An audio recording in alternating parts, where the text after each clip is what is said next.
আমার হাতে দুটো লেবু, একটা ভালো আর একটা পচা, খারাপ লেবু। তো আমি যদি এই খারাপ লেবুটাকে ভালো লেবুটার সঙ্গে রাখি, তাহলে ভালো লেবুটাও খারাপ হয়ে যাবে। এই রকমই আমাদের সমাজে কিছু খারাপ মানসিকতার মানুষ থাকে, পচা, যাদের এক কথায় বলা যায় পচা মানসিকতার মানুষ। তো তারা মানুষকে পচিয়ে আনন্দ পায় এবং তাদের ছোঁয়াচ কিন্তু খুব সাংঘাতিক। তাদের সবসময় এড়িয়ে চলা উচিত। তো এই সাবধানবাণী নিয়েই কবি মেঘদূত অঙ্কনের কবিতা পচন।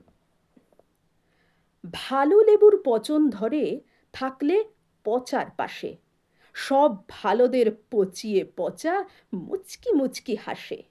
ঠিক তেমনি এই সমাজের মন্দ মানুষ যত, সমাজটাকে দেয় পচিয়ে পচা লেবুর মতো।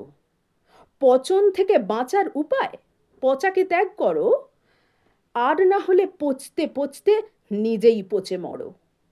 এই কথাটির অর্থ বোঝা নয় গো কঠিনতি, সময় থাকতে বুঝতে হবে, নয়তো বিরাট ক্ষতি।